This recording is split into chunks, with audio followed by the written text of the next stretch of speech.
regards to certain industries is also specific, meaning that we're taking the entertainment industry, and I think things like the casting couch, sexual predator behavior, I think that is common knowledge for people who are in and out of the industry to already know that kind of stuff. Even with your children, it's common knowledge. You know what I'm saying? Now, more common than it has been in the past, even more relevant today. So I'm not sure if we want to measure it by that, but I think that even children who are child actors now have a sense of how predatory the industry can be. And I'll take it back to the fact that I have never had any exposure except for people, people that I know. I have not had any exposure in the entertainment industry, but I definitely knew about people like Shirley Temple, her mother, what I'm saying, stage moms, things like that. I had common knowledge of those things at a young age, that of pills, drugs, Drew Barrymore. I had common knowledge of that. I had common knowledge of John McEnroe's daughter.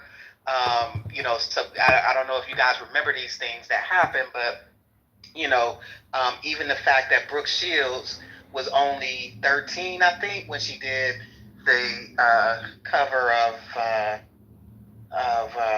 whatever. I can't remember. Anyway, the point being, I think it's now common knowledge to a degree, and probably has been common knowledge for people who are in the industry to do that. It would be beyond my imagination that Cassie, even at 19 years old, did not know that she just didn't know. Please give me one moment.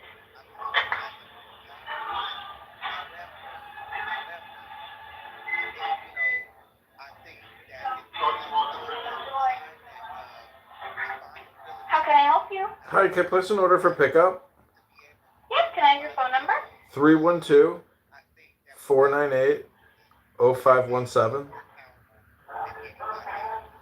John? Yep. What can I get you? Can I get a 14-inch thin crust pizza? Okay. Can you slice it New York style and cook it like medium well? Okay. And can I also request extra marinara? On the pizza? Yeah, just a little bit.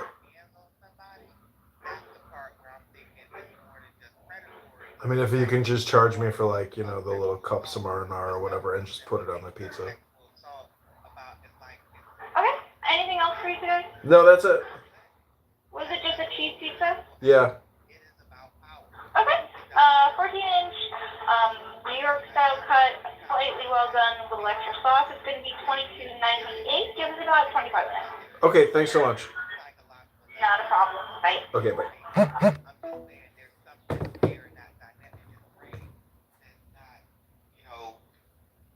Something ain't clicking. So I just don't want to say that Diddy is not responsible, but I don't want to make it seem like everybody is walking into the entertainment industry knowing what it is and not knowing that that's a real possibility to happen. Everybody is. We all know people want to fuck and come and orgasm. That's a fact. I guarantee you this. Your measure is on point. I'll just add that a lot of people don't even know they own the casting couch till they own the damn casting couch. And then as we speak about Cassie, it was an on and off relationship. She she left 2018, but she was trying within those years to leave. And it's the control, it's the power that he had over her life that she signed, not unknowingly, being drugged up, being in love, doing what he said that she was doing what he wanted her to do in order to be the star, for why she couldn't leave as easily as she wanted to. You can't have no boyfriend. He blew up a car in front of that. Kid Cudi literally fucking could have died because he had a crush and was dating Cassie after Diddy. and he left her alone just off of the threats that Diddy was giving to him. Like, that's some real shit. That man had power over her life, and people keep skipping over that. Oh, she just wanted the money. Like, if she wanted the money, she would have never tried to leave within the year she was with him. I'm just saying. What? All right. So when a woman sees Diddy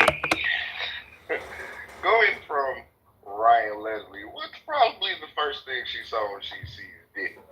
His love, his compassion for people, or do she see that this nigga is probably one of the wealthiest niggas in hip hop? You see the access. So that's why I'm saying I don't know if we can have the naivete conversation equally in this day and age. You know what I'm saying? Like, I don't know that it seems to be no logic in the naivete argument. How are they gonna imprison Cosby but not Diddy?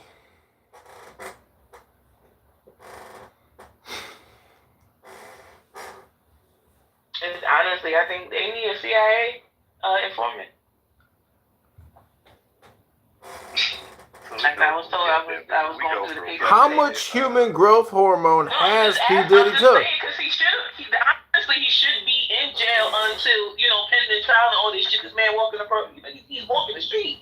He in Miami right now. I don't think he could leave. I don't think he could leave Miami, but he free. You see what I'm saying? That wouldn't happen for the average. Wait, he goes from predator to domestic abuser to CIA operative.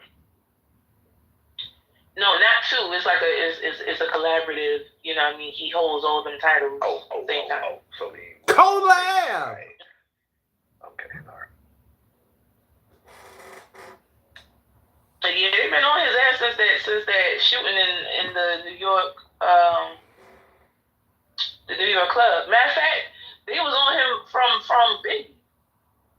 For real, they've been watching his ass. And then when that lady shot him, when he died, 97? And what year we in that? 2024. It depends on whose calendar. We going by the Gregorian calendar? We go Gregorian, what we doing? Ethiopian, Chinese, what we doing? We do the one that we got to look at every day. It's 2024, but I don't know if Jesus, there was no zero. So there was no after death. I mean, before Christ, and then the year just start rolling. So I'm just. And dominate here. All right, so we gonna round it down to 17 years. Yeah. All right, so in 17 years, this man hasn't went down for Biggie's murder, but we all are convinced. Like, we so convinced, but we don't have the evidence, the forensics. We haven't tapped into the cameras.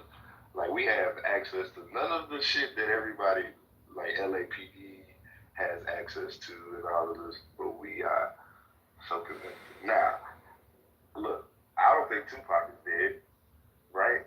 And I don't know who killed Tupac. And I'm a Tupac fan. And I don't even put Tupac on Puffy. Like, not even me, I don't put Tupac on Puffy. It'd just be too easy to just link all of this stuff to Diddy. To me, it would just be too easy. And when it's that easy, it don't make sense.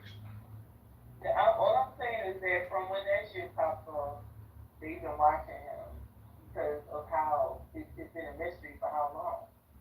You know what I'm saying? And then the shooting that happened in New York, where he shot a girl in the face with the thing he got from out of J.Lo Kurtz that night, she never changed her testimony. She was always clear that it was that Diddy that shot her in the face. But you see that it was Sean that ended up taking the plea deal for Diddy. And he even admitted, it's like, you see, it's, man. So you want the cash, you want the cash cow to go down? I'm not saying I want the cash cow to go down. All I said is that they was looking into him since that murder. Good. Look, that's all I'm saying. Look at this. Sharon is now, present day, the president of Belize. Mm-hmm. The same man, right? The same guy who you say took the fall for Diddy is now the president of Belize. The guy who took the fall for Diddy shooting in the club is now the president of Belize. Mm-hmm. Make it make sense. What is there to make sense of? He went back to his home country and he turned his life around in politics. What a coinky A real coincidence. Well, so you know his daddy was Shine's dad was the man in police already. Well, if you want to connect the dot to make it quote make sense. That's why he went back. I'm sorry, wouldn't it stand to reason that if I'm quote Diddy, if I'm all powerful, financial, everything this year.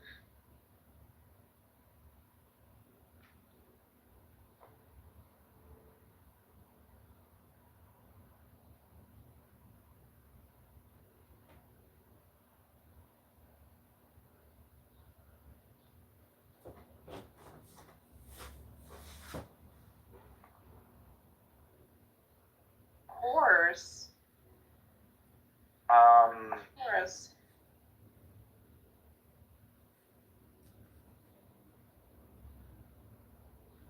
You're a good girl.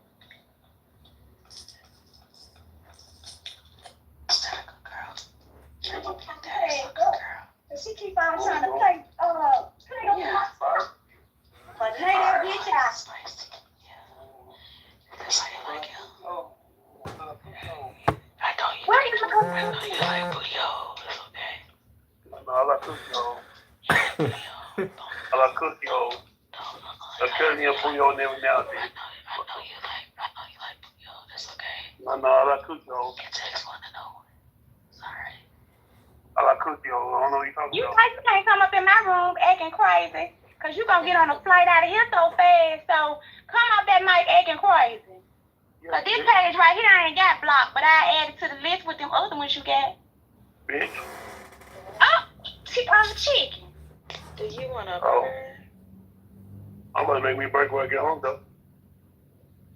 Did you say a burger? Because Chicken have been talking about burgers for so long. Did you say burger? Yeah, I'm gonna make me a burger when I get home. I'm talking about, oh girl. Oh. Yeah. I got charges for it. I went all the way to Taco Bell, turned around twice. Then I'm gonna go right back to Taco Bell because I'm craving Taco Bell, but I don't want it. What you gonna get from Taco Bell? The taco. A fucking taco bar. Push on.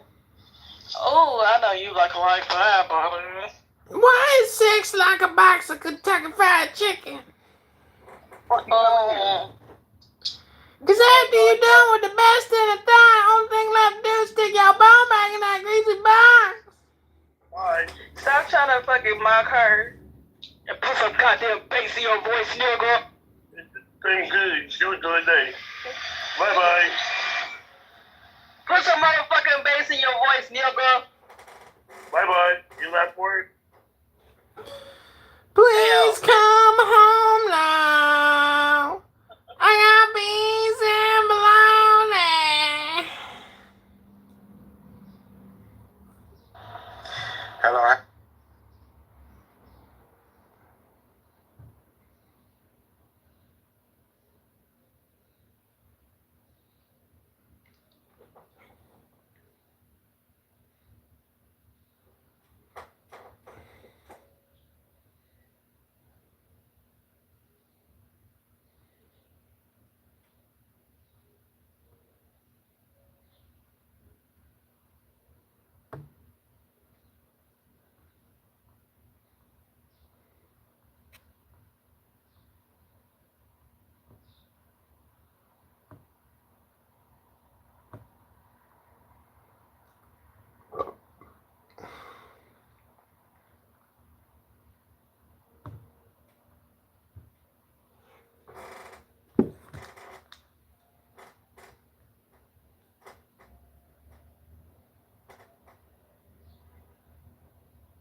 Hey, John. This is your papa. I saw that you called me, I think a day or two ago. I forgot to return your call. I assume you're on your way to Idaho for the wedding. Anyway, be safe, and when you got a chance, text or call me, huh? Hello, John Kitover. This is an important message from Internal Revenue.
Hey, John.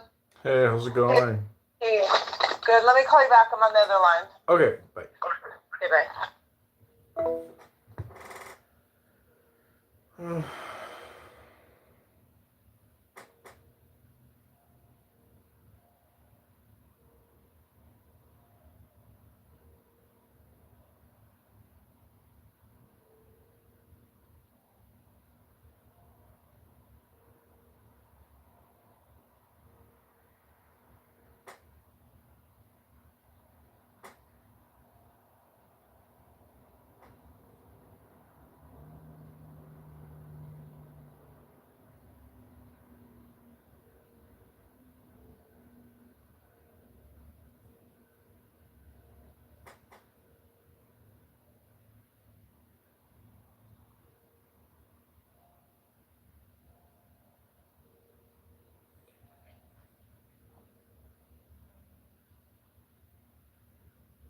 Never grasp them. And if you try to practice them, you'll fail. My teachings are older than the world. How can you grasp their meaning? If you want to know me, look inside your heart. You're 71. Not knowing is true knowledge. Presuming to know is a disease. First realize that you are sick. Then you can move toward health. The master is her own physician. She she has healed herself of all knowing. Thus, she is truly whole. 72. When they lose their sense of awe, people turn to religion. When they no longer trust themselves, they begin to depend upon authority. Therefore, the master steps back so that people won't be confused. He teaches without a teaching, so that people will have nothing to learn. 73. The Tao is always at ease. It overcomes without competing, answers without speaking a word, arrives without being summoned, accomplishes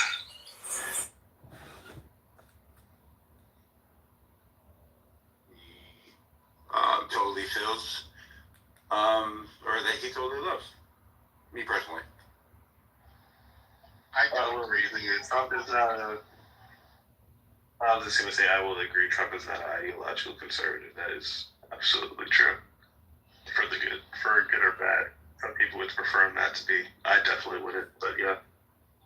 I do think I've always find it quite curious that I won't say quite curious. I think I understand the moral aspect of Trump, because again, when it comes to Trump, people just the main thing about him is that they don't like him because they think he's a bad guy, and they always want to equate him to the most evil people that have ever laced him up or walked the earth. And I always find that to be a little hyperbolic and ridiculous. Okay, I know people that I grew up with, okay, in my vicinity, that have caused more damage, at least in my lifetime, than allegedly Donald Trump has caused. Donald Trump says things that people find offensive. Donald Trump may have done things in his past that were not always on the up and up.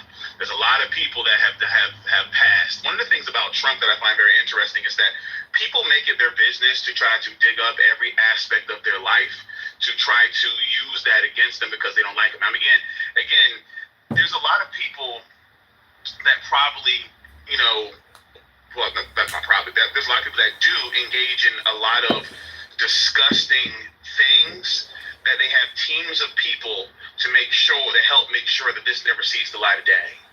That people on this app and everybody else, news companies, they never see it. They got people that will make sure they clean a lot of shit up. That's just the reality. Now again, that's not to justify what he's done, but this notion that we want to mystify Trump in a way that he's the arch demon. People are comparing this man to Hitler, which is absolutely asinine. It's wild. You don't have to like the dude. There's a lot of niggas I don't like, what I'm saying? But I don't compare them to Hitler or think that they're the worst thing that has ever laced them up and walked this earth. I think it's absolutely ridiculous, and I think that this is what stops us from actually having a honest conversation about things, and why it's so polarized, because people love to jump out the window. You can't just say, I don't like him because, I don't like what he says about immigrants. No, he's Hitler. So I'm like, okay, we can't have a real dialogue because y'all are saying, are trying to equate him to one of the most devious entities that have ever walked the earth. So I always, and again, this whole moral aspect of things, we understand, and this is not a right or left thing. It's a lot of people that are in politics, that have been presidents, that have done some very disgusting things. And then probably a lot of it has been covered up by the individuals around them. So it is what it is. Except my pushback on that would be, and again, I apologize to where I don't know what happened to my. Yeah, I was wondering what happened to. I said, whoa. Pick me out. I was having a grand old conversation with myself. I was like, hey, if anybody has anything to say, so that could have went for a while, but yeah, the difference is, Trump paid for a PR firm, right, when he came down the escalators to do the whole racist, the Mexicans are coming to steal your, whatever, they're thieves and criminals.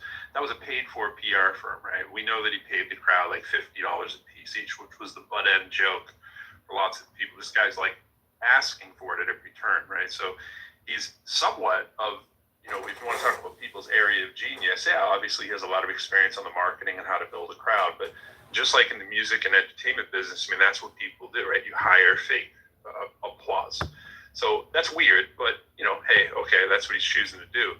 But if the argument is that, well, let's take the other end of that argument, because you said two things that are interesting.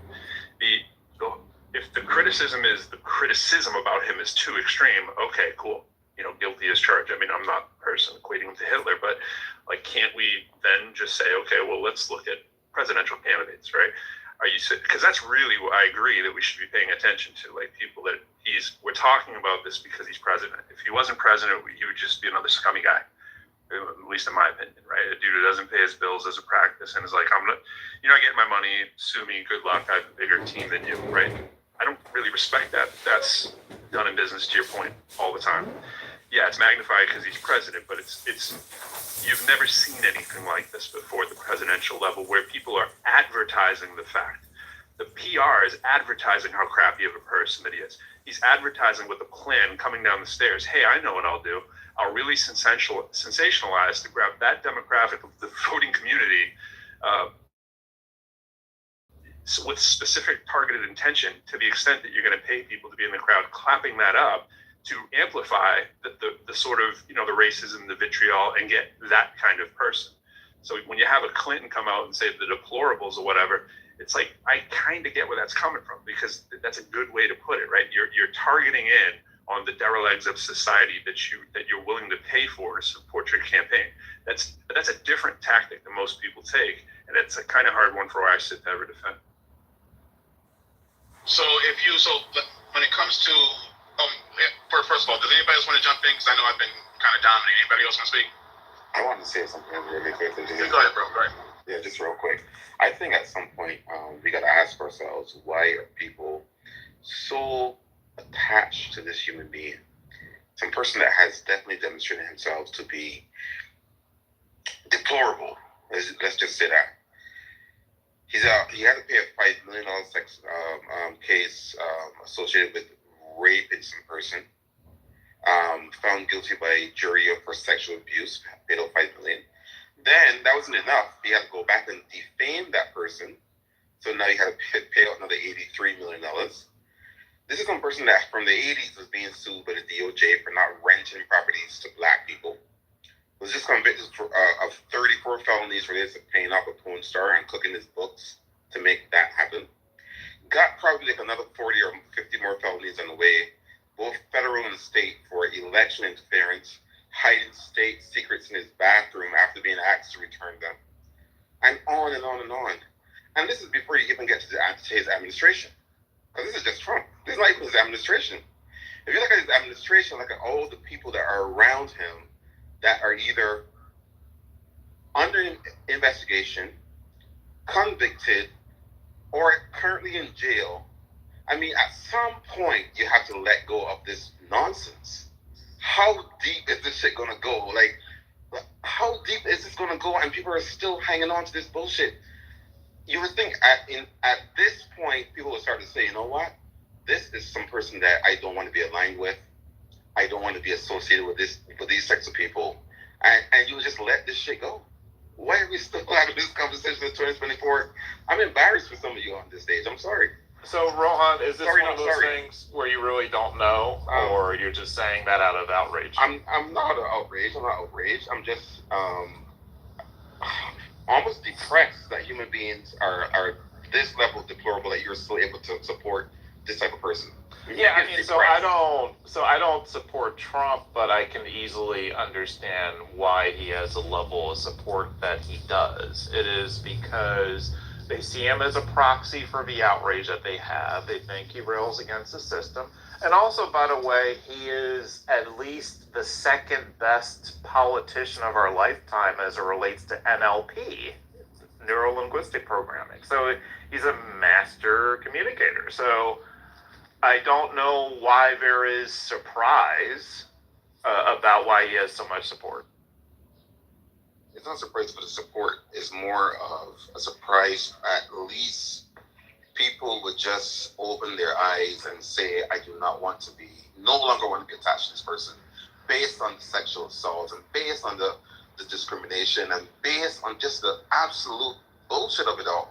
At some point, well, like, can it start today? I mean, I think that if you talk to them privately, bro, I think if you talk to a lot of his supporters privately and like no one else can hear, they will tell you that they don't like those things, right? But we're putting two things on a scale. We're putting his negative qualities on one side of the scale and how he represents them and how he's a middle finger to the system on the other. And they think that middle finger to the system it carries more weight than his downside. So there's your answer. Look at the alternative. I mean, look at honestly. I'm outspoken by him being out. His personality, he can be an idiot. I'm very outspoken about that. But to your point, what's the alternative? A non-rapist? A joke? Oh, wait a second. Joe Biden. Well, let me tell you something. Are you sure about that? Because his daughter said she was taking inappropriate showers with her father. She wrote that in her own diary. Christ. Rowan didn't know that. Yes, black and white. I know that. Deplorability was he convicted for something there? But was it proven that Donald Trump raped somebody though? Because remember we're calling him a rapist. I'm like, was it proven that he raped somebody? I don't think that's what the documents say. But again, we'll use that terminology because it's inflammatory and it goes with our own ideology. He was held civilly liable for sexual assault. Which is a huge range of things. Typically, people are convicted of, am I not audible? Typically, when people are convicted of rape, they are criminal charges. So there's some legal nuance there. What Trump is held civilly liable for is in many ways legally distinct from what people normally mean, but it's like kind of close. So there's this interesting weird dialogue, or let's call it discourse, that arises about what exactly is it that Trump was quote unquote in common parlance guilty of. We could go down that road, but I don't know how interesting that's going to be. But it is one of those like technically XYZ because the law says this kind of discussions. Just so y'all. I'm all for it, but because again, I don't remember it distinctly being said that he was being convicted of rape. You know, and sexual assault is a very broad term. Sexual assault could be forced kissing. So I'm not going to say that. Pussy too. Yeah, but sure, sexual assault, absolutely. But let's talk about that because I always found that very, very fascinating.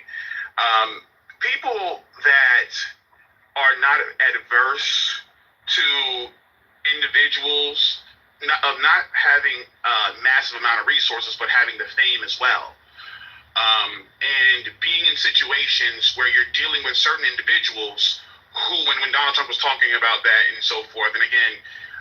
There's no proof that he did it. He could have just been, embellishing and being, talking like one of the boys. For example, I remember when I was growing up and hanging out with the boys, niggas lied on their dicks constantly. That was something that they did.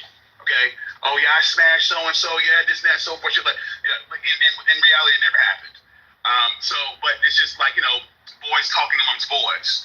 With that being said, I'm not saying he did or he didn't, but the aspect that everybody is was this faint outrage as if they've never heard anything so diabolical, I find absolutely hilarious and hysterical, okay? Because again, I don't know about y'all, okay, but I know where I came up, and I understand weird.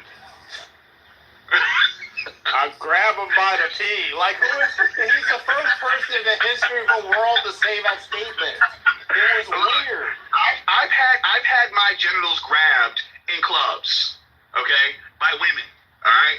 So again, it's not like my thing is this: to act as if that Donald Trump, being who he is, that he did not have women running up to him, probably screaming, "Grab me by the pussy, Trump," is absolutely hysterical. We know, we've seen it. We've seen countless video of women throwing themselves at dudes. Okay, who have those. Can we just get real for a second here? Sick. I have met a lot of ratchet women, and I was an undergrad. You know, I did all that. I had never heard a woman say that in a club. Like those exactly. Chill. No, okay. Sure. You don't have to say those exact words. I've had women take my hand and push on my back. Go ahead. Yeah, I want to interrupt this cringy celebration of various forms of sexual assault, and I want to give a point of information from the AP. The specifics of what Trump was held liable for. The jury found Donald Trump liable Tuesday for sexually abusing advice columnist E. Jean Carroll in 1996, awarding her $5 million in a judgment that could haunt the former president as he campaigns to regain the White House. The verdict was split. Jurors rejected Carroll's claim that she was raped, finding Trump responsible for a lesser degree of sexual abuse. The judgment adds to Trump's legal woes and offers vindication to Carroll, whose allegations have been mocked and dismissed by Trump for years. She died as the verdict was announced. In New York City federal courtroom, only 3 hours after deliberations had begun. Then hugged supporters and smiled through tears. As the courtroom cleared, Carroll could be heard laughing and crying. Jurors also found Trump liable for defaming Carroll over her allegations. Trump did not attend the civil trial that was absent when the verdict was read. Trump immediately lashed out on his social media site, claiming that he does not know Carroll, referring to the verdict as a disgrace, a continuation of the greatest witch hunt of all time. He promised to appeal. Trump's lawyer, Joseph Tocopina, shook hands with Carroll and hugged her lawyer, Roberta Kaplan. After the verdict was announced outside the courthouse, he told reporters the jury's rejection of the rape claim while finding Trump responsible for sexual abuse was perplexing and strange. Part of me was obviously very happy that Donald Trump was not branded a rapist, he said. He defended Trump's absence, citing the trial circus atmosphere. He said having Trump there would be more of a circus. Tocopina added, "Well, what more can you say other than I didn't do it," end quote. In a written statement, Kaplan said the verdict proved nobody is above the law, not even the President of the United States. Carroll, in her own statement, said she sued Trump to, quote, clear my name and get my life back. Today the world finally knows the truth. The victory is not just for me, but for every woman who has suffered because she was not believed, end quote. It was unclear that if any implications the verdict would have on Trump's third presidential bid. He is in a commanding position among GOP contenders and has faced few political consequences in the wake of previous controversies, ranging from vulgar Access Hollywood tape to the New York criminal indictment. His GOP rivals were mostly silent after the verdict. They cited their reluctance to cross Trump supporters who were critical to winning the presidential nomination. Former Arkansas Governor Asa Hutchinson, one of the few vocal Trump critics in the race, said the verdict was, quote, another example of the indefensible behavior of Donald Trump. Carroll was one of more than a dozen women who have accused Trump of sexual assault or harassment. She went public in 2019 memoir with her allegation that the Republican raped her in a dressing room of a posh Manhattan department store. Trump, 76, denied it, saying he never encountered Carroll at the store and did not know her. He was called her a nut job who invented a fraudulent and false story to sell a memoir. Carroll, 79, sought unspecified damages, plus a retraction of what she said were Trump's defamatory denials of her claims. The trial revisited the lightning rod topic of Trump's conduct toward women. Carroll gave multiple days of frank, occasionally emotional testimony, buttressed by two friends who testified that she reported the alleged attack to them soon afterward. Jurors also heard from Jessica Leeds, a former stockbroker who testified that Trump abruptly groped her against her will on an airline flight in the 1970s. And from Natasha Stoynoff, a writer who said Trump forcibly kissed her against her will while she was interviewing him for a 2005 article. The 6-man, 3-woman jury also saw the well-known 2005 Access Hollywood hot mic recording of Trump talking about kissing and grabbing women without asking. The Associated Press typically does not name people who say they have been sexually assaulted unless they come forward publicly, as Carroll, Leeds, and Stoynoff have done. The verdict comes as Trump faces an accelerating swirl of legal risks. I'll keep reading. He's fighting a New York criminal case related to hush money payments made to a porn actor. The state attorney general has sued him his family and his businesses also, over alleged financial wrongdoing. Trump is also continuing with investigations into possible mishandling of classified documents, his actions after the 2020 election, and his activities during the insurrection at the U.S. Capitol on January 6, 2021. Trump denies wrongdoing in all of those matters. Carol, who penned an Elle magazine advice column for 27 years, has also written for magazines at Saturday Night Live. She and Trump were in social circles that overlapped the 1987 party, where a photo documented them, their then spouses interacting them and their then spouses interacting. Trump has said he doesn't remember it. According to Carol, she ended up in a dressing room with Trump after they ran into each other at Bergdorf Goodman on an unspecified Thursday evening in spring 1996. They took an impromptu jaunt into the lingerie department so that he could search for a woman's gift. Soon, we're teasing each other about trying on a skimpy bodysuit, Carol testified. To her, it seemed like comedy, something like her 1986 Saturday Night Live sketch in which a man admires himself in a mirror.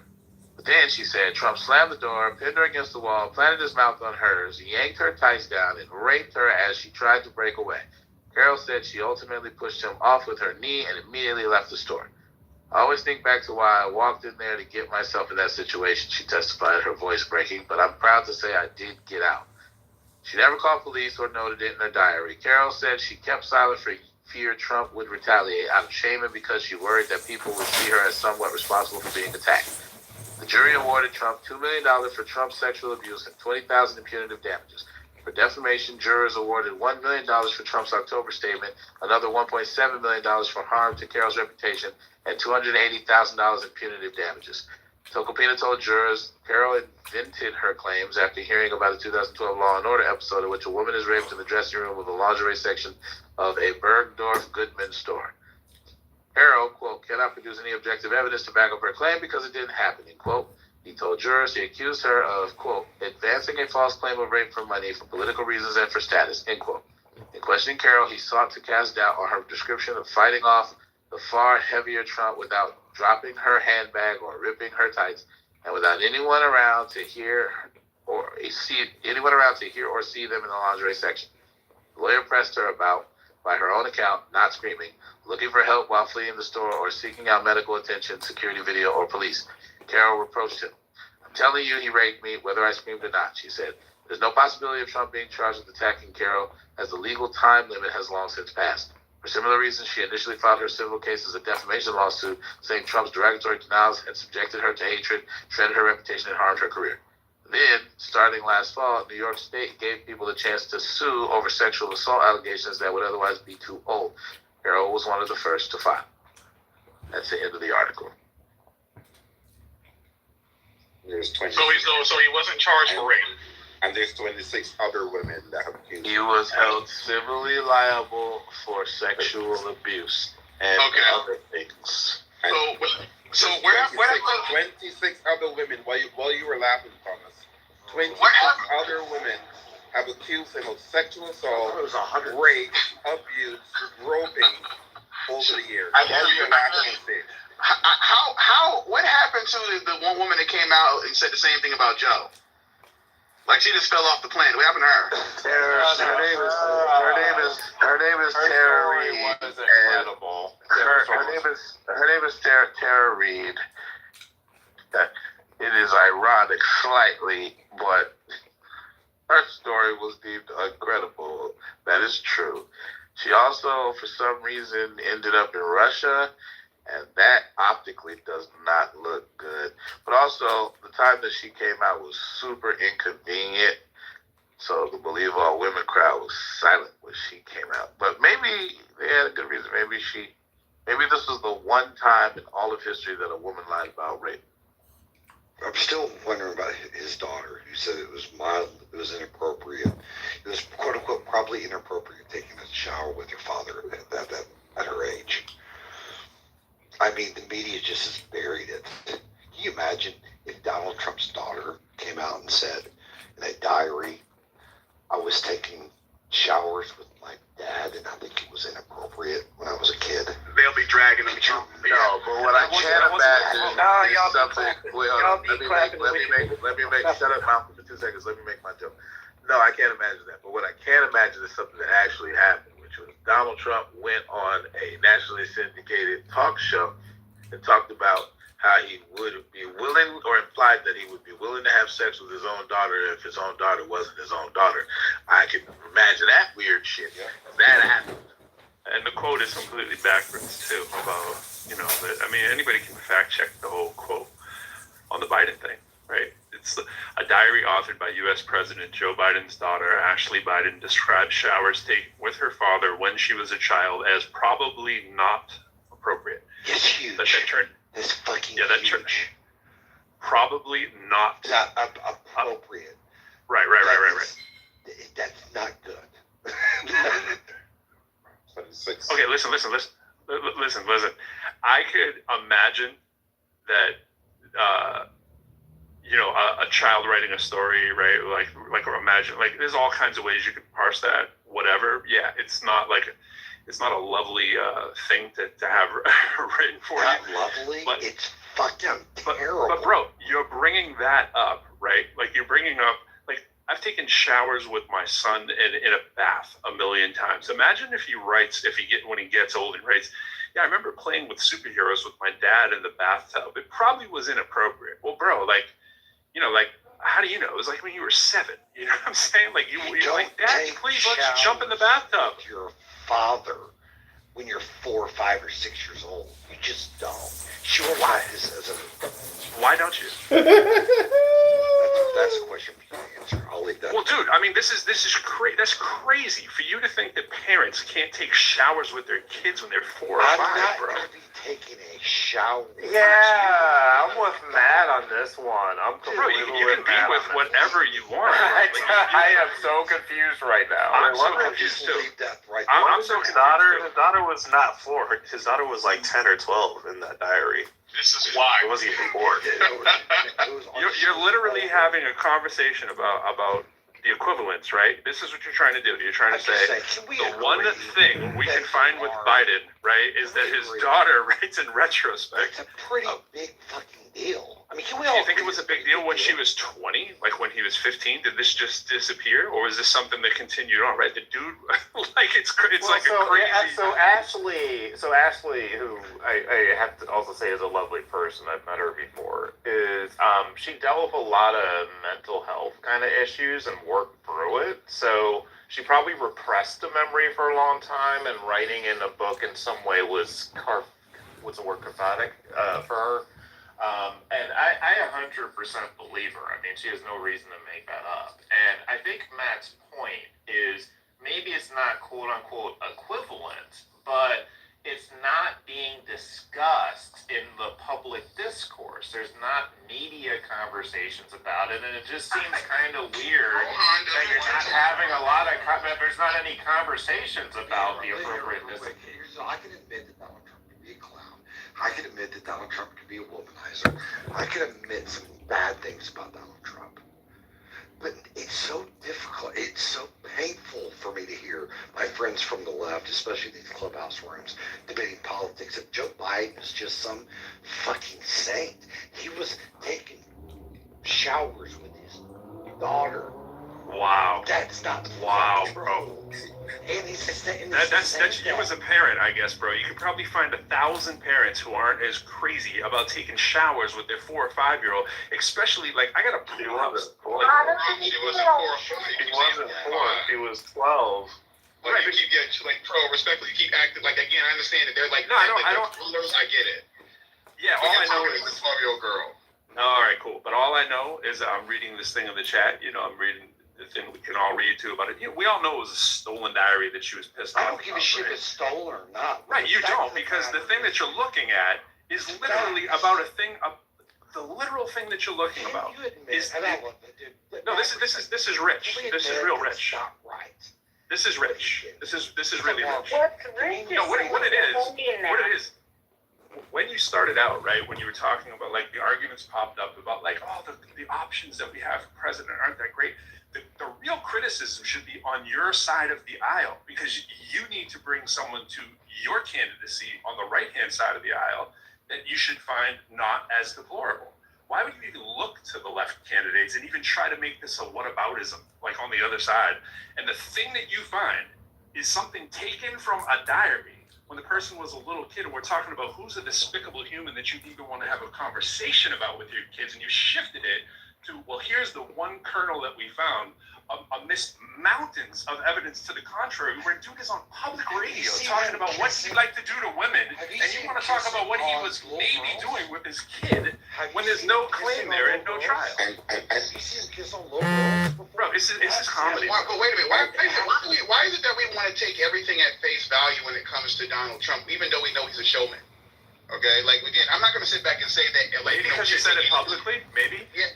Well, he said a lot of things publicly. He says a whole lot of things publicly that we can all know that are probably not meant to be taken seriously. So the argument is what a person has said, we shouldn't take into consideration, but we should take what hasn't been said and what has been improperly taken. Right? Wait, one second, bro. Let me, because I know where you're going to go with this. And what my point is this. Like I said earlier in my soliloquy, I'm saying that that I'm not saying that we shouldn't take anything that he says seriously, but I find it fascinating that we want to pick and choose. You know what I mean?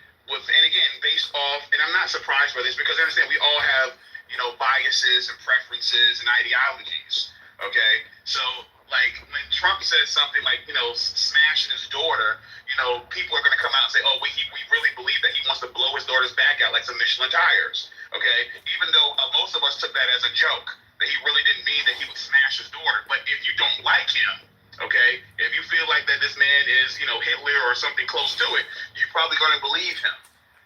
So again, my thing is, why are we acting as if he has not been known for embellishing and talking shit, respectfully? Who embellishes about banging their own kid? Yeah. Look. I'm not saying it's right. I'm not saying it's right. I'm just simply saying the man has been talking reckless for years. It's not reckless, bro. It's super weird. You embellish not one time did you make a bad joke.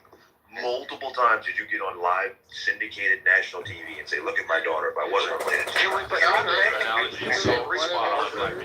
Look, if we say it's all weird, we all agree it's all weird. It's all. But we agree that what Trump said and what Biden said. No, we can't. Both inappropriate. We just gonna keep talking while I'm talking. That's cool. So, point of information. I found this tweet. I don't know how authentic it is, but I was referring to this tweet from some source. So take it with a grain of salt. But it seemed like it has an image of what was in the diary. So I'm going to read it. Take it with a grain of salt because I haven't verified if this. I posted a link to the diary in the comments. The whole diary. Okay, cool. I'll switch to that then at some point. But here's the page they took a picture of. It says, quote, hypersexualized at a young age. What does this do to? Was I molested? I think so. I can't remember specifics, but I do remember trauma. I remember not liking the Woolsacks house. I remember somewhat being sexualized with Caroline. I remember having sex with friends at a young age. Semicolon. Showers with my dad. In parentheses, probably not appropriate. And I can't read the rest of the words because this is like a part that's circled. Being turned on, it seems like it says being turned on when I wasn't supposed to be. That is the part that people are tripping over. And if that is an authentic copy of the page in her diary, I'm curious. Assuming this is true, I don't even know if it's true, to be fair, but if that is true, I'm curious, like, how is that not as inappropriate as the right-leaning types are making it seem? Anybody who says that is appropriate is a pedophile, period. Oh, shit. To be fair, she was talking about a lot of things all at once. They're all jumbled into one big sentence. I don't know that the part that people are running with is being properly understood. She was giving a list of things that were related to this idea that she seemed to be exploring about being sexualized at a young age. And among the things she brought up in that context were taking showers with my dad, probably not appropriate, but there was this kind of like I don't know, questioning that I was detecting in the meeting. But I'm interpreting. I don't get the argument though at all. Like, I don't understand why we're talking about the when you don't. Right. You have to go through thousands of, like, you have blatant, obvious, everyday things. We talked about all the lawsuits and all the things that are out in the open. Even the dude before he runs for president, we have it. There's no ifs, ands, maybes. We have the knowledge. And it's like, let's dig on the other side to find a red herring. Like, let's hopefully find something. When the argument is not about the other side. It is about why you feel it's okay to vote for MAGA, right? Why the MAGA mentality is okay. Stop distracting and deflecting. Who cares if he's a crappy, the worst, second worst person? We're not talking about him. We're talking about the right has brought out this unbelievably weird, despicable human being, and people are like, yeah, I like him, he's a good guy. How do you find him a good guy? Not how are you not pointing the finger at other people? That's whataboutism. It's stupid. It's a whack argument. There's irony.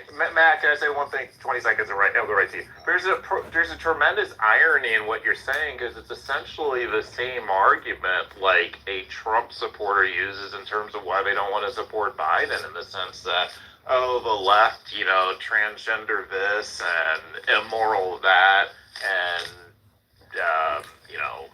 inappropriate behavior Biden shows with kids and all this and that, right? So it is like the argument from a lot of Trump support is the inverse of what you're saying. No, it is not, because this is the situation. If you have Pepsi and Coke, and you've chosen Pepsi, right? Pepsi's that you've said, hey, my best product I have here is Pepsi. We're not even talking about right and left at this point. The question is, why have you chosen Pepsi when Pepsi's telling you everything that it's done wrong? And maybe Coke sucks, but at least it's hiding its ingredient list, right? It's like, it's not saying, here's how bad we suck, right? We're saying you have a guy who comes out and it's the worst track record like ever in the history of anybody running for public office in terms of all of the deception and lies and craziness with lawsuits and so forth. And you're deflecting by trying to find something with the other product that at least is trying to say, hey, we don't actually represent ourselves this way. This isn't the way that we get down. But you're like, but yes, there is a skeleton somewhere in the closet. But those aren't equivalent kind of things. Go ahead, Jason. So I went to the full diary and I wanted to read more. I wanted to start a little bit above and then read a little bit beyond. Can I respond really quick before you go in your diatribe again, man? No, this needs to be said. Okay, I got you. Go ahead. No, I'll wait. I'm just going through. Can I say something real quick? Okay, real quick. I'm going to jump in real quick. Joe Biden said, imagine Donald Trump said this about President Obama. I mean, you got the first mainstream African-American who is articulate and bright and clean and a nice-looking guy. I mean, that's a storybook, man. Can you imagine if if Trump would have said that? He'd been ostracized. Imagine we don't even have to go that far, but we don't even have to go that far, because here's the deal, man. It's like, and again, I hear a pro keeps asking the same question, but I feel like we've answered it. Our CEO even answered it. And we'll just take it a step forward. We don't care. We do not care, Lyrical, respectfully. We don't care, okay, about the lawsuits that he had beforehand, about the lawsuits now. That's not why most people are voting for him, is because of his lawsuits. So y'all want to sit back and harp on all the terrible things that he's done in his past.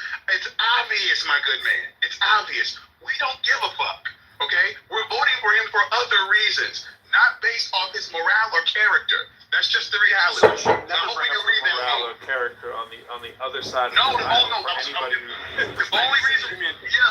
reason they do that is because of the fact that, respectfully, you guys constantly want to throw up in the faces of the individuals that are voting for him and say he's despicable, look at everything that he's done, okay? Even though they've already made it very clear they're going to vote for him regardless. So when you keep doing that, yes, they're going to come back and say, hey, well, you know what else? We know what these individuals did, because we already told you we're going to vote for him regardless. But y'all want to continue to saturate the airwaves of them being despicable because they're voting for someone that you guys feel is immoral, respectful.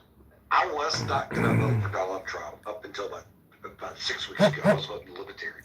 But Libertarian 2016, voted for Trump in 2020, and was going to vote for Libertarian 2024. I vote for Trump, first and foremost, the policies, right? Small taxes, small government, relatively speaking. But most importantly, the reason why I'm voting for Trump is and I'm the typical Republican. When they said guilty, I was all in. And when I participate in these clubhouse rooms and I hear about all this Trump bashing bullshittings, out of due respect, I might not go buy a MAGA flag. And I'm not kidding. So I'm the typical Republican that fucking couldn't stand the fucking ground Trump walked on, his personality. And I took a complete 180-degree turn because I'm tired of all the bullshit from the left pointing fingers at Trump like he's Hitler. Isn't it kind of hypocritical? Yo, Jason, go ahead, bro. I just want to ask, isn't it kind of hypocritical to vote for a man? Trigger warning, because what I'm about to read is probably not supposed to be shared. Excuse my language, but I got a little passion. This is written on January 30th, 2018, according to the date in the diary. So thankful that January is almost over. C'est la vie.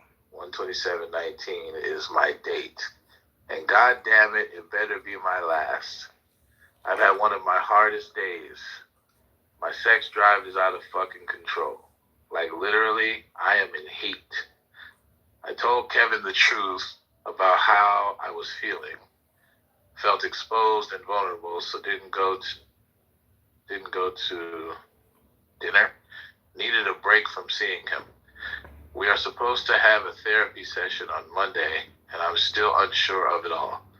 There's a piece of me that wishes I didn't have to do it, but maybe it could be healing. And then again, it would open up more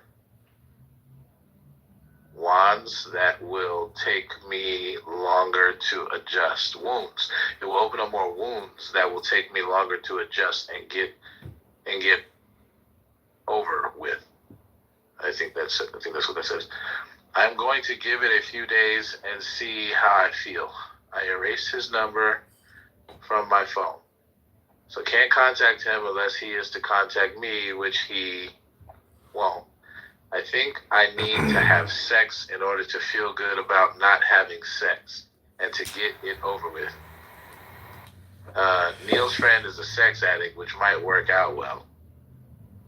I know it's not the healthiest way to deal with things, but at least it's better than drugs.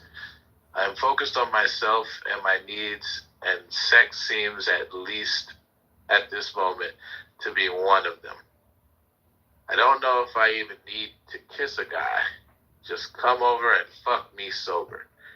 I think I'm going to go to the AA meeting tomorrow night, and maybe he will be there. Maybe not. I like this shit. But I have always been boy crazy. I remember pulling up my skirt in second grade and showing the boys my underpants. Hypersexualized at a young age. What does this do to? Was I molested? I think so. I can't remember specifics, but I do remember trauma. I remember not liking the Woolsacks house. I remember somewhat being sexualized with Caroline. I remember having sex with friends at a young age. Showers with my dad, parentheses, probably not appropriate. Being turned on when I wasn't supposed to be. I remember the Q-tips. I hated getting my ears cleaned. And then raiding my... What word is this? This word just... Oh, beating? Oh, wow. Wow. I don't know if that's the word, but it looks like beating. Beating my vagina due to overhearing parents having sex. What made me so attached? And then here's like a list. My mother not emotionally available. My father was message I could get love from men. My father was message I could get love from men. I'm not, quote, I'm not your mother, end quote. Blanket being taken away. Not letting myself go to the bathroom. Being wiped until being whipped until too late in the game. I don't know what that word is. That word is important.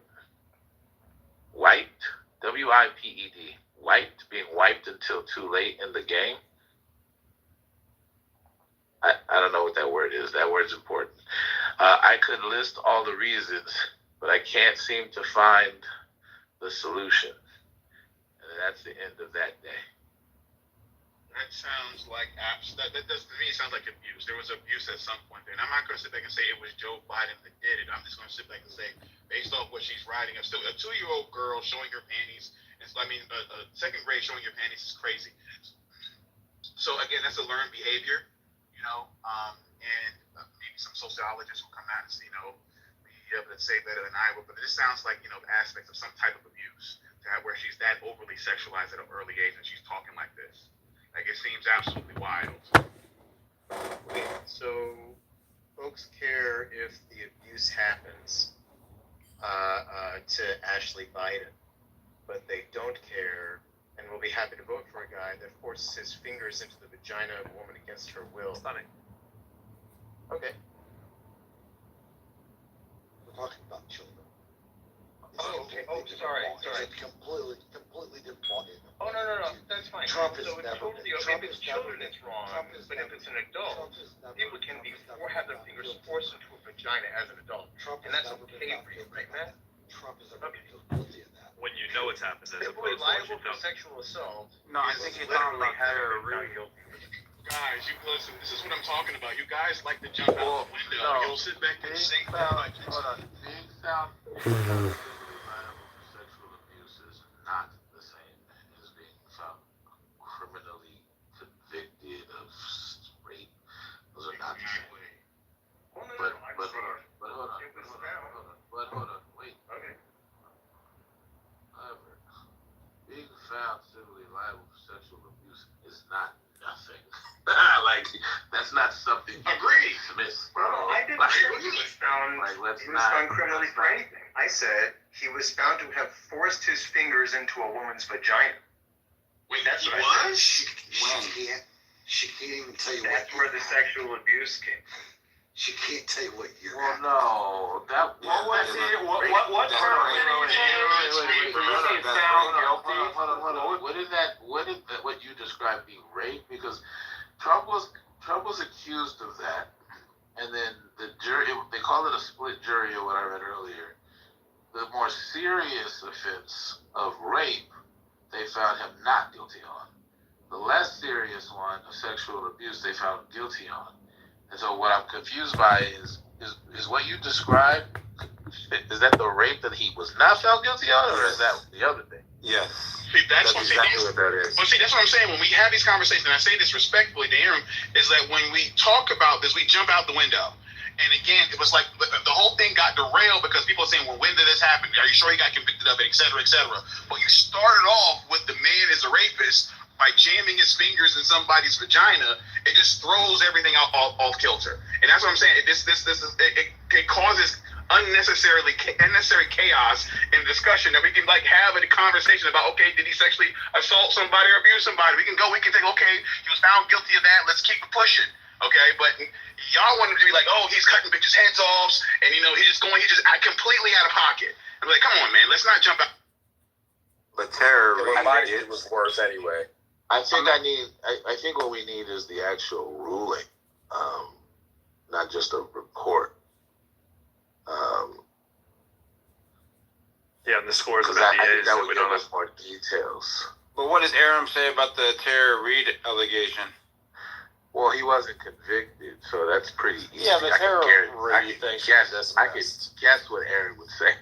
Yeah, Well, it was an allegation that never they went killed, to right? trial. It was an allegation that never went to trial because it was found to not be credible.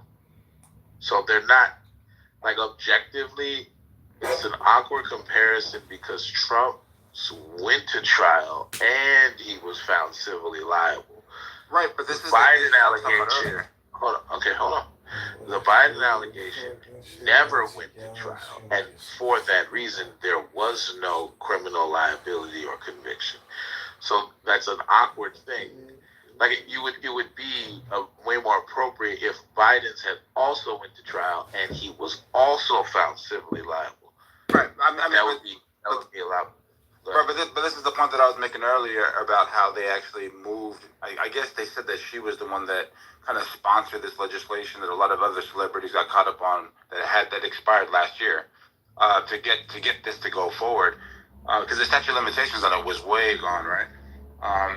So they've actually changed the laws in New York. Now it's expired, but this is how that happened, right? And this is the reason why it's being appealed. Yes, one of the enabling conditions of this was the changing of the laws, specifically as regards the statute of limitations, to enable things from a certain amount of time in the past to be brought to before the court in New York. So that is true. So rape constitutes intercourse specifically. Rape constitutes intercourse specifically. Sexual assault can include penetration, but not intercourse. There's a difference. What y'all gonna do when Trump is gone, man? When y'all got Ramaswamy or somebody else? Well, what we need to do is we need to have the specifics of the actual laws that Trump is said to have broken in the civil trial, and what constitute those laws, and what the evidence was that Trump did that resulted in the him being held civilly liable, let's call it. And that's what I'm trying to find right now. I can't find that really fast. I can speak a tiny bit to it. So I think where the jury landed was they didn't feel like there was enough evidence and certainty around a rape. A heavy part of why they said liable, which basically means 51% sure, right? Like if you want to put it percentage-wise, more likely than not, is because when they played the tape where he said grab him by the pee, and she essentially said that, like one of the allegations was that he was groping her. I mean, it seemed pretty straightforward that he could do that based on the tape, right? And then also, he acted like he wasn't attracted to her, but then they had that testimony where they showed a picture of her, and he thought it was Marlon Maples, his ex-wife. So I think they did that as a compromise verdict because they weren't convinced of rape, and they didn't think he didn't not do anything. So that was the middle ground. There's an interesting distinction being made in this trial between rape and sexual abuse, and I'm trying to see what that consists in. That's what I'm not fully getting. So I just found something that says the distinction in laws about penetration. What we know that he has been found liable for his touching, grabbing, groping for his own sexual pleasure against her will. Okay. Say it again. I'm sorry. Right. It says the distinction in law is about penetration. What we know is that he has been found liable for. What he has been found liable for is touching, grabbing, groping for his own sexual pleasure against her will. Okay, so it seems that the description given by Aaron could not be true because the penetration part would make him liable for the rape too. I believe that's correct. Yeah, it's more groping. It's more groping like it. Which is also bad, right? 100%. 100%. Okay, because y'all were making me nervous, bro. Like, no. We know. Yeah, no. I am, at least me. I'm not here to be like Trump is a saint. I'm just like, yo, like, I would argue that none of these niggas are saints. Okay, but the thing about it is that there's always the hyper focus because I get it's a political. He's running for president. It's political, and people don't like him. People don't like Joe Biden either. It is what it is. But I just don't like the jumping out the window and saying that he is convicted of certain things when he's not, because the media has said it and it sounds good to them because they want him to be this terrible monster. They want to create this Frankenstein monster of a person that they don't like. He can be bad without being like the second coming of Lucifer. You know what I mean? So And on the other hand, what we also shouldn't do is mischaracterize someone being accused of 26 separate assault, rape, abuse accusations and characterize that as him being a womanizer. Like, we should not do that either. Well put, and we also shouldn't just sweep under the rug every other possible thing there is, because this one is like a juicy topic. Like, these are just a few of his impeachable kind of offenses, like, which he has a long list. There's bribery, obstruction of justice, extortion, bank fraud, wire fraud. I just grabbed my book here that I had downstairs. Had to go pick it up here. Witness tampering, money laundering, tax evasion, abuse of power, perjury, and obstruction of Congress. Nice other little tidbit while I have it out here. During the 80s and 90s, when he claimed to be at the top of his game, the New York Times discovered he was losing more money than anyone else in America. By the end of the century, he owed nearly $4 billion to over 70 banks. The only bank that would lend to him after his 2004 bankruptcy, as we all know, is Deutsche Bank, which also laundered about $10 billion for Russian clients. By the time Trump became president, he was a failed real estate developer who had 5 bankruptcies and multiple failed licensing ventures, including Trump Airlines, Trump Magazine, Trump Vodka, Trump Bottled Water, Trump Steaks, Trump the Game, Trump Mortgage, and Go Trump Travel website. Trump racked up 4,000 lawsuits in 3 decades and 2 class action lawsuits for the fraudulent Trump University. Trump golf courses have lost over $315 million. Despite claiming to be a hardworking businessman, Trump spent nearly a third of his presidency at his golf courses and properties, costing taxpayers nearly $500 million in his first 3 years, compared to the $96 million President Obama spent in all of his 8 years in office. And Trump was so cheap he once cashed a check for 13 cents. The piece about the Orwellian campaign launch thing, June 16, 2015, fees paid to casting agency to recruit the background actors when he came down the stairs saying they're bringing their drugs, bringing their crime, their rapists, and some I assume are good people, was $12,000. Amount paid to each actor was $50. Rounds of fake applause, 43.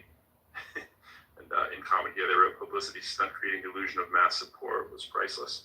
I mean, it goes on and on. Just in sort of the things that kind of paint the broad stroke picture of all the stuff that the package and suite of things we're talking about. We're saying why you can't argue for Trump in front of like kids, right? You're talking about kids, and it's like, yeah, I have trouble ever making that vote, right?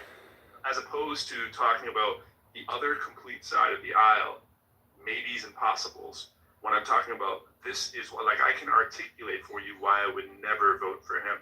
I'm not interested in why you might not vote for somebody else in a different political party. I want to know what makes you think that this is okay, and that this is, you know, just it's just another crappy politician. No, this is completely different. Well, this is what I find amusing. This isn't the flex that I think some of y'all think it is. The fact that with all this stuff that you've laid out, this man waltzed his way into the White House again, and even with what's coming out now, he may fuck around and wake up in the White House again. This is what but we don't care. We obviously don't give a fuck. That's a you issue. Like, what? No, not me. I'm saying, it's not just me, my man. When you're asking people in a room why they would vote for him and why you wouldn't, that was the core of what we're discussing.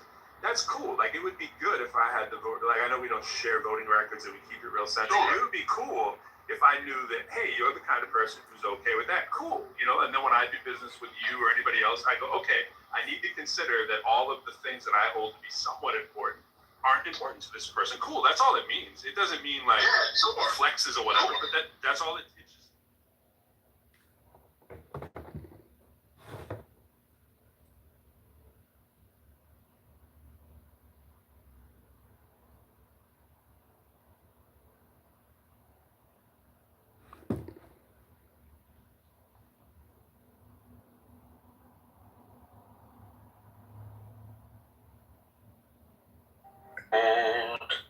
He is in me and I in him. Mine is the radiance wherein Pita floated over the firmament. I travel upon high. I tread upon the firmament of new. I raise a flashing flame with the lightning of mine eye. Ever rushing on, in the splendor of the daily glorified raw, giving my life to the dwellers of earth. If I say, come up upon the mountains, the celestial waters shall flow at my word. There's hope. There is hope. And so before I go to DeVary, I want to say hello to Norm. What's up, Norm? Hey, Norm. Norm, you there? Hey there. Let me say something about Norm, guys. See, Norm's my friend in real life, so we have conversations offline. And no bullshit, this dude's a real gentleman. I just wanted to say that. The mic is yours.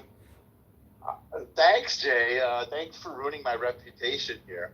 I appreciate it. I don't really have that much to say. Oh, what do women really want? A really big car. No, I don't know. Listen, they want what human beings want. Men and women both want to connect. And trust and intimacy, because life is lonely, and I don't think we're meant to be alone. I think we're meant to connect with each other, and I think that's based on trust. So that's what I got. This room is so fun, Jay. Thanks for the room. Oh, it was your idea, and you're welcome. But Norm, see, here's one, and I want to go to the very next, but here's one of the issues I find nowadays, and this is no smoke for you youngins out there. Heather, and the other youngins in the room. But unfortunately, Norman, I think that the world sadly mistakes intimacy and sex as the same thing. And it's absolutely, it's not even close to the same. And I think this fast food, fast sex, let's get it over with mentality, this is the new norm, bro. Let me say hello to DeVary. DeVary, how you doing? Pretty good, I'm driving. You're absolutely right, though. If this is the new norm, I'm out. Continue and I'll pop back in. Got you. I mean, listen, I don't know. I hear it all the time. Women have this rule. I'm not sleeping with a guy for at least till the third or fourth date. Guys want it on usually the first or second date. It's a fast food world. Everything's quick. Where is it? To me, intimacy is this conversation. It could be a look, a touch, it's supporting somebody, just hearing somebody, not listening to them. Intimacy is so lost in this world. It's very sad. But I'll let you guys speak. Intimacy is the act of not living alone in the world, not having to face everything by yourself, make every decision by yourself. But it comes at a cost of complete. After that, you're so quick. He kicks me. So funny. So funny. From a convicted pimp. Glad about that. Back in the day, they called it jungle music. I don't do that jungle music. We ain't never referred to y'all like that. We've always been cool with y'all, but some of y'all, bro, I'm talking to you, Nicholas. Simple and plain, bro. You came off the mic and said what you said. That's fine if you feel that way. Just put the culture down. Leave our stuff alone if you feel that way. Simple and plain. I love how he likes making everything supposed to be black. You know up here in the Nike is black. Why a white man? I couldn't even tell you what the top tip or rap artist are because I don't know. You know up here in the north. And everybody keeps the same people are talking. Let somebody new talk. Or three times, whatever your name is. Go ahead. Oh, me? Who? Yeah, you was talking. Oh, I thought you said cola. Cola. Oh, sorry, yeah. No, it's just the whole idea that everybody keeps saying, shut the fuck up, King.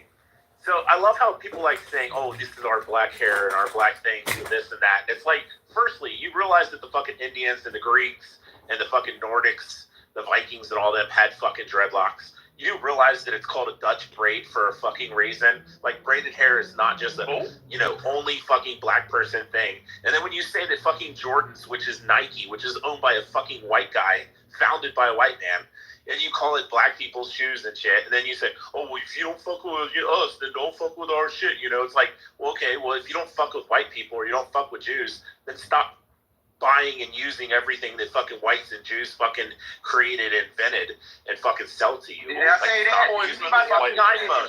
Stop wearing blue jeans. Stop driving cars. Stop using the internet. Who said that? No, I'm talking about all the fucking ignoramuses on here that hate fucking white people and supposedly Jews. Nobody like said that. Stop using their shit too. I don't think Get on a fucking horse. Get on a fucking horse and ride your fucking horse around fucking town. Stop fucking driving a car and using the fucking gas. Like this guy upset because I said Stop interrupting this white man. Let him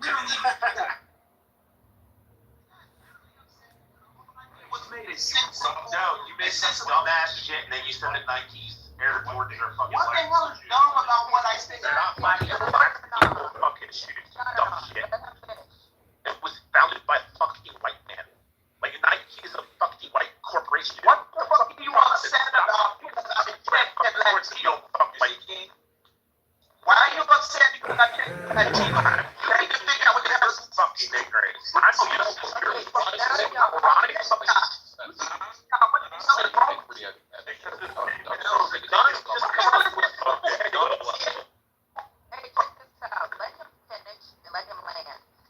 Miss Clark wanted to go next. Unless Butcher has something to say.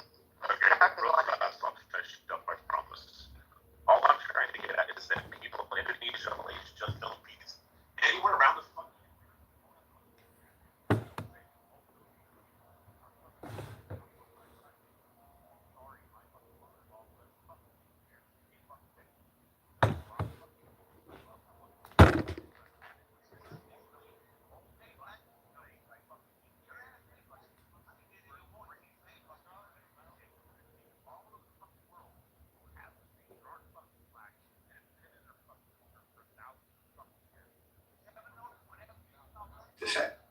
But it's got all kinds of imperfections and things in it. But when you put it on the page and you can look at it from a meta position, which is what we're doing, now you see all the things that need tweaking. And that's where we can start to really hone in on the exact things that we want. So what do you want? What's important to you about it? As you look at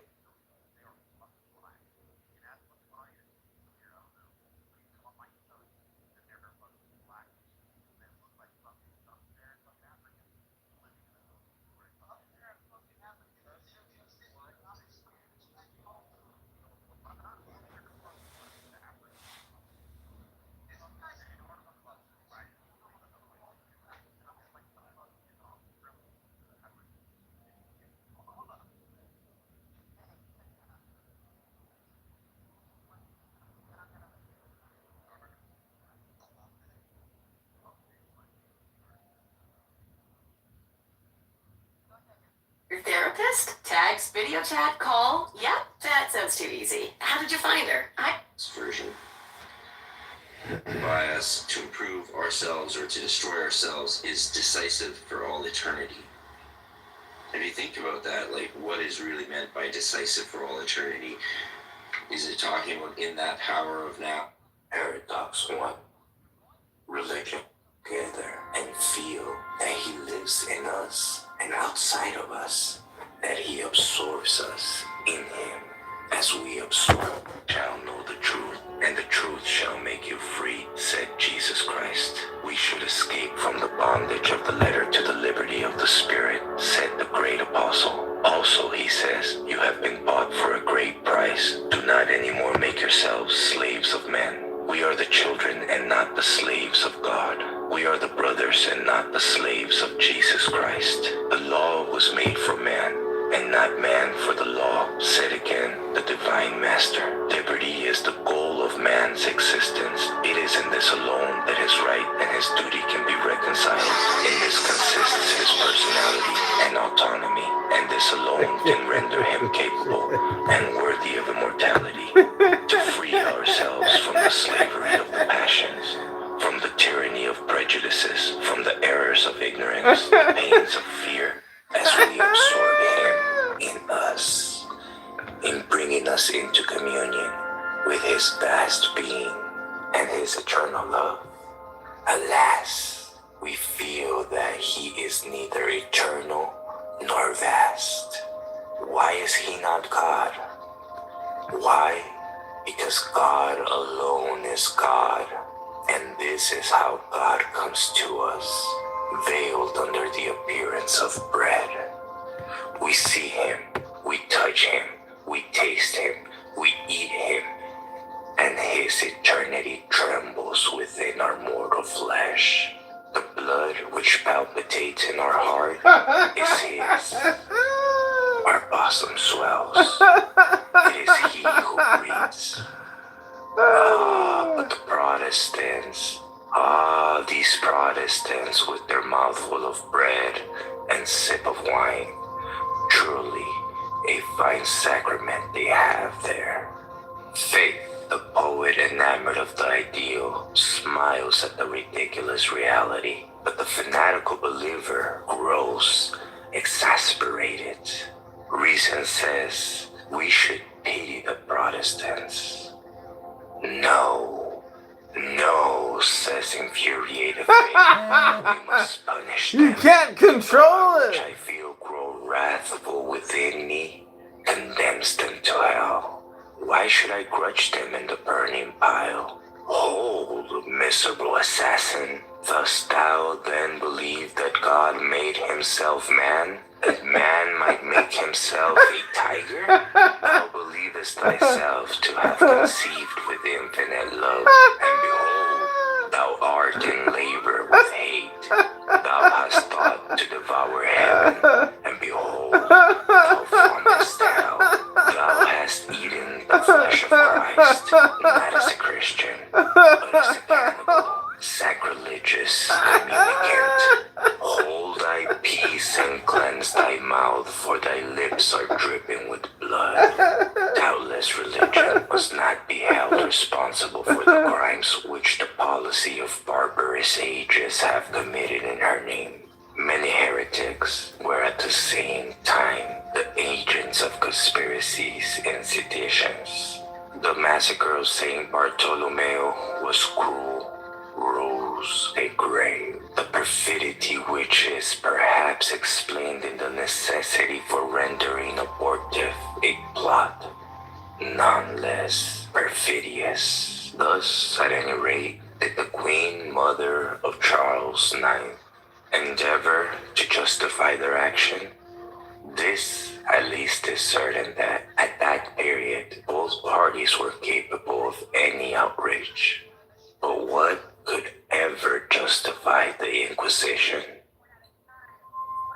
God made himself man, it may be replied, and these grand words were understood by pious faith in a terrible, and by Vincent de Paul in an adorable sense. God, according to the Bible, repent himself of having made man, cruel exaggeration of human iniquity. It is assumed to have been so gigantic as to make God waver in his purpose. Man defines himself even in his crimes, and dreams of opposition to the eternal. The irreconcilable revolt of the damned, and thenceforth the cruelty, powerless hate of a God, unable anymore to pardon. Well, even this is sublime in its horror, and the Catholic dogma is admirable even to its most dreadful depths for those souls which realize its poetry without becoming victims of its seductions and its infatuations.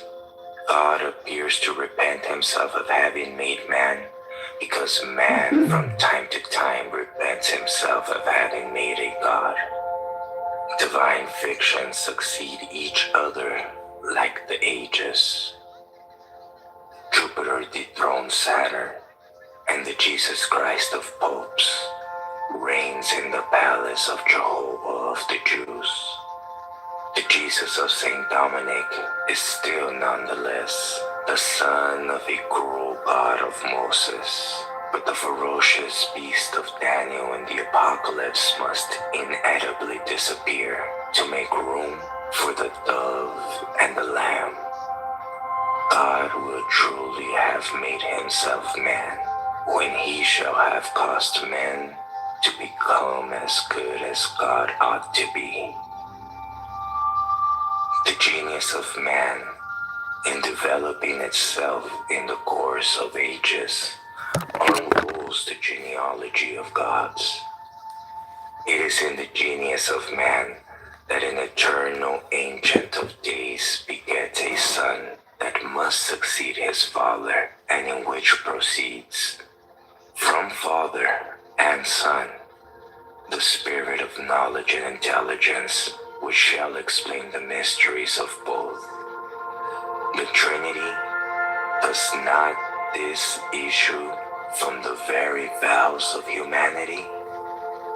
Does not man feel it to be eternal in three persons, the Father, the Mother, and the Child? In the human Trinity, is not the Son as ancient as the Father? For the Father also is the Son. Is not the woman the immaculate conception of nature and love? And this, her conception, is not stainless, for the sin of love ends where maternity begins. There is a virginity in the sanctity of the mother, and since God has made himself man, that is to say, since God neither really lives for us, nor personifies himself, nor thinks, nor loves, nor speaks, save only in humanity, the ideal woman, the typical woman, the collective woman, is truly the mother of God. There is redemption, that is to say, solidarity amongst men. The good suffer for the bad, and the just pay the debts of the sinners. Thus, all is true in the dogmas of religion when once we have the key to the enigma. Catholicism is the sphinx of modern times.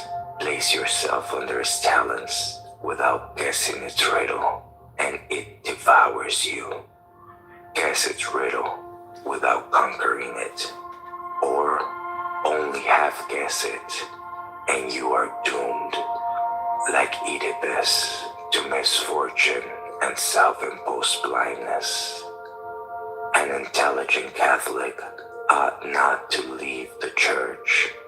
He ought to remain in it, wise amidst the ignorant, free amidst the slaves, to enlighten the former and liberate the latter. For I once more repeat that there is no true religion outside the pale of Catholicity. The rationale of a religion is to be irrational. It is nature to be supernatural. God is supersubstantial. Space and the universe, substance, are the infinite. God is within it, for he is the knowledge and the power of the infinite. The infinite is the inedible absurdity which opposes itself on science. God is the paradoxical explanation of the absurdity which imposes itself on faith. Science and faith can and ought mutually to counterbalance each other and produce equilibrium. They can never amalgamate. The eternal Father is Jewish. The good God is Christian. I'm in this area. The divinity of Jesus Christ, the Pope, and the devil are Catholic. But charity, which is Catholic in a way preeminent, will suppress the devil and convert the idolatrous of the Pope. Original sin is Jewish. pardon is Christian, and the sacraments, Catholic. Fanaticism is of Jewish birth. Good sense is Christian. Simplicity and intelligence are Catholic. But pretentious folly is Protestant. Don Juan, Voltaire, the first Napoleon, Benelud, Poliganello, Peyrod, and Harlequin are Catholics. But Mons, Brougham is Protestant. What is worse, a Freemason. Philosophy is aesthetic or Christian. Poetry is Catholic. And egoistic and mercantile Jews are Protestant. This is why France is Voltairean but still Catholic, whereas the English are Persian and are Protestants. Yes, gentlemen of the ecclesiastical hierarchy, said the Catholic Galileo, the earth is fixed if you desire it. It is the sun which revolves. I will say more if you demand it. I will say that the earth is flat and the heavens made out of crystal. Would to God that your skulls were the same as the material as to allow a little light to penetrate your respected brains. You are authority, and science is bound to bow. She can afford to bow when she meets you, for it is she who remains. You who pass away, you are successors. Will yen be forced in their turn to bow to and live in peace with her? Rebel is not less learned and not less a Catholic than Galileo wrote the following prologue to his fourth book of Gargantua. If in life my writings, my speech, nay, even in my thoughts, I detect the faintest glimmer of heresy, with my own hands should the dry wood be collected for the fire kindled to burn myself on the pile. Do you see here Rebellious, the Inquisitor, burning himself? Rebellious, accused of heresy? This reminds one of God, causing God to die in order to appease God. It is inexplicable, as a mystery should be, but it is only the more essentially Catholic.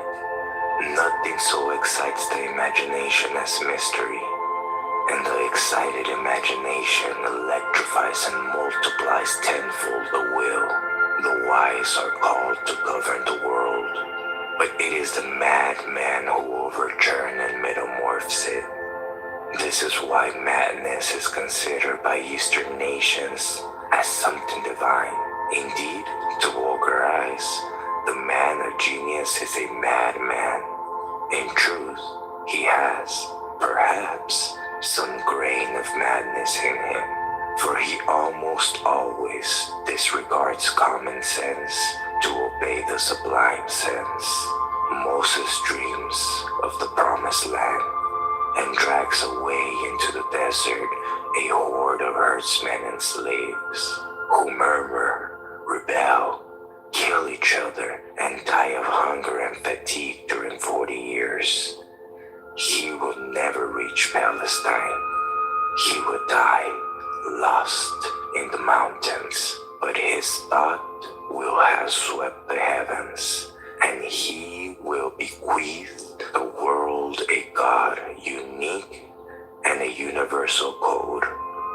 From the shade of Moses, unburied, will issue the immeasurable glory of Jehovah. He created a people and commenced a book, a people bravely mean in its tenacity, at once superb and servile, a book full of shadows and lights, of a grandeur and absurdity alike superhuman. This book and this people will withstand all force, all science, all political combinations, and all criticism of the nations and the revolving ages. From this book, civilization will derive its worship. From this people, kings will borrow their treasures. And who now dare to judge the man of the Red Sea and Mount Oreb? What rationalistic philosopher can think that he was wise? But who, capable of appreciating great things, could dare to call him foolish? Shall we speak now of Jesus Christ? But here we should bow before him who half the world adores. What great hierophant, what ancient oracle could ever have foreseen this God? What astrologer, what diviner? What astrologer or what diviner could have conceived the idea of saying to the Emperor Tiberius, at this moment, a Jew of Galilee, proscribed by his own people, denied by his friends, and condemned by one of your perfects, is dying in agony. After his death, he will dethrone the Caesars, and those who will claim to continue his inconceivable dynasty will reign in Rome in your place. All the gods of the empire and the entire world will fall before his image. The instrument of punishment will become the symbol of salvation. What madness is Christianity if it be not superhuman? What an awful faith that in Jesus Christ, if he be not God. Would you conceive a mental disease contagious enough to infect with delirium through a long series of centuries almost the whole humanity? What a deluge of blood has the abolisher of bloody sacrifices caused to flow? What implacable hatreds, what vengeance, what wars, what tortures, what massacres has not this promulgator of pardon excited? But Jesus was more than a man. He was an idea. Nay, more than an idea, a principle. I am a principle, said he, speaking of himself. God has made himself man. Thus is proclaimed upon the earth the worship of humanity. Emmanuel, God is in us, would say as they embraced each other, the brothers of the Rosy Cross, initiated in the mystery of the man-God. For truly the Son of Man is at the same time the only and multiple Son of God. You are one with me, said the Master to his disciples, as my Father and I are one. He who hears you hears me, and he who sees me sees my Father. Triumph and miracle, God is no longer unknown to men, because man knows man. He is no longer invisible when we see our neighbor.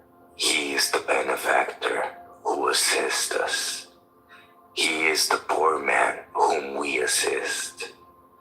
He is the sick who suffers, the physician who heals. He is the sufferer who weeps, and the friend who consoles, and the woman how Christianity elevates her. What an assumption is hers. The woman is the mother of God, since God has made himself man, a virgin. We can love her with all aspirations to infinity, a mother. But it is no longer sufficient to love her. We must adore her as we adore grace and providence. The law of pardon on her lips, she is peace and mercy. She is nature and life. She is obedience, free and liberty, self-submitting. She is all that we should love. Recite in her honor the litanies of the Virgin Mother. I salute you, gate of heaven, temple of ivory, sanctuary of gold, mysterious rose, sacred vase of devotion, honorable vase, admirable vase, pixies of love, cup of holy desires, star of the morning, ark of the alliance. Oh, cries of love to all those martyrs, self-condemned to eternal widowhood, raised without comprehending them. Oh, thee, oh, cruel disparity in sight of all these tentacula's thirsting for a draught that ever eludes them and provoke no longings by fruit ever denied to their lips. Sublime dreamers, they renounce woman to gain heaven, as if heaven was something without woman, and as if woman was not the queen of heaven. O trespass of Adam, happy trespass, sings the church in her liturgy. Happy trespass, which has to serve to have God himself as its redeemer.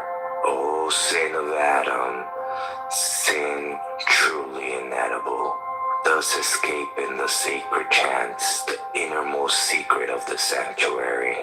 But those who repeat these mysterious words fail to catch their true sense, and their hearts, burning perhaps beneath the ashes, accuse themselves of a desire as though it were a shame and a regret, and as though it were an infidelity. Religion, then, is the exaltation of man and the assumption of the woman. Comprehension of religion is the emancipation of the spirit, and the Bible of the Hierophants is the Bible of liberty. To believe without knowing is weakness. To believe because one knows is power.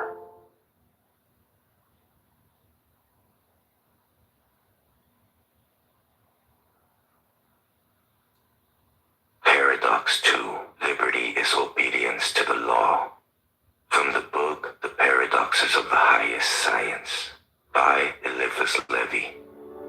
Where there is the Spirit of God, there is liberty, say the Holy Scriptures. Ye shall know the truth, and the truth shall make you free, said Jesus Christ. We should escape from the bondage of the letter to the liberty of the Spirit, said the great apostle. Also, he says, you have been bought for a great price. Do not anymore make yourselves slaves of men. We are the children and not the slaves of God. We are the brothers and not the slaves of Jesus Christ. The law was made for man, and not man for the law, said again the divine master. Liberty is the goal of man's existence. It is in this alone that his right and his duty can be reconciled. In this consists his personality and autonomy, and this alone can render him capable and worthy of immortality. To free ourselves from the slavery of the passions, from the tyranny of prejudices, from the errors of ignorance, the pains of fear, and the anxieties of desire. This is the work of life. It is a question of being or not being. The free man is alone a man, slaves are but animals or children. St. Augustine sums up the whole law in this fine saying, love and do what you like. The free man can wish nothing but what is good, for all wicked men are slaves. Following the spirit of our symbols, the freedom of man is God's great work. For this he permits a hell to be hollowed out, and the hideous shadow of the demon to be raised even to heaven.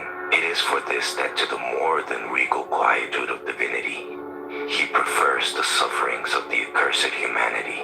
God aspires and wills, so as not to be a despot abusing omnipotence, to conquer by suffering the right to part in rebellion. The woman has been audacious, she has desired to know. The man has been sublime, he has dared to love. And God, who while admiring strikes them, seems to have become jealous of the patience of his children. All this is a revelation, poetic and esoteric. All this has occurred in the human mind and in the human heart. Man feels his high dignity when he wills to be free. The eternal vulture may tear the liver of Prometheus, but the courage of the great sufferer is reborn and grows ever with his daring. Jupiter avenges himself, but fears, and he will dethrone Jupiter and prove himself more a god than him, who will give his whole heart's blood to heal the wounds of Prometheus, and will come to suffer in his place.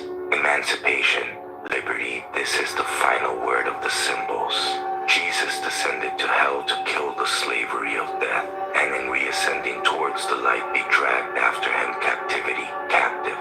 One day, death alone will be dead, curses alone will be accursed, and damnation alone damned. And the spirit of light which desires that all men should be saved, all arrive at a knowledge of the truth. God, who after having made all human beings en masse responsible for the fault of a single one, may well pardon all on account of the merits of one. God will cause good to triumph, and evil will be destroyed. The time will come when it will be realized that there is no true liberty without religion, no true religion without liberty, but at present religion and liberty seem mutually to exclude and battle against each other. Like religion, liberty has her martyrs, and liberty will deny authority so long as the church denies the rights of liberty. Ought we to concede to men the liberty of conscience? Asked our doctors, and Rome decided in the negative. But that simply means that the church does not renounce the direction of those who listen to her. Liberty is not given, she is seized, or rather nature gives her to us by the help of science. To ask whether one should allow to men, true men, the liberty of conscience, is as if one asked whether we should allow them a head and a heart. Did not Galileo, even after he had withdrawn his learned demonstrations, know that the earth revolved? Will civilization turn backwards because there is his syllabus? Should the Pope forbid us to proceed, let us salute the Pope and move on always. If the Holy Father wishes to make us hear him, he must and move on in his turn. It is full time for the shepherd to rise when his flock goes off. Hold, someone will say your position as a Catholic does not permit you to speak thus. If legitimate authority imposes silence on me, I hold my tongue, but the earth revolves. Conscience is inviolable, for it is divine, and it is in truth that which is essentially and absolutely free in man. For outside the conscience, where can one find an absolute realization of that ideal liberty? From his cradle, man is subjected to tyrannical necessities, and, like it or no, as he may, he must bear throughout his life that chain of obligations which society and nature emulate each other in imposing on him. Truth and justice are austere mistresses, and love is a despot, often cruel. For him who is not rich come the necessities of existence. There is no alternative between the yoke of labor and the work pillar of misery. Those who are called the masters and the happy ones of the world have other enemies and other chains. So true is this that Alexander the Great almost envied the cynical half-madness and indifference of Diogenes. But Diogenes and Alexander were the two extremes of paradoxical vanity. They were both the slaves of their pride, and were not free men. Liberty is the full enjoyment of all those rights which do not connote a duty. It is by the accomplishment of duty that rights are acquired and preserved. Man has the right to do his duty because he is bound to preserve his rights. Self-devotion is only a sublimation of duty, and it is the most sublime of all rights. A man may devote himself to another, but that is not being his slave. He may pawn his liberty, but he cannot alienate it without a species of moral suicide. A man may devote his life to the triumph of an idea, but always reserving the right of mental expansion, and to a devotion to a worthier object. A perpetual vow is an affirmation of the absolute and the relative, of knowledge and ignorance, of the immutable and the transitory, of contradiction in all things. It is, therefore, an engagement, null and void, because it is rash and absurd, and to repent when one realizes its madness is not merely a right, but a duty. It is true that the Church, whose decisions in matters of faith ought to be respected by all Catholics, approves perpetual vows, but this is solely when they are the result of a supernatural grace. Such vows are void before nature, but in the supernatural order they are sacred and inviolable. Marriage also is a perpetual engagement that nature does not always ratify. Thence follow alike the just but useless severities of morality and the deterioration of manners. Thence follow in perpetual contrast the tears and blood of the conjugal tragedy and the inexhaustible merriment of tales and comedy. Moses is terrible when he descends from Mount Sinai with horns. But why had he horns? Because he was a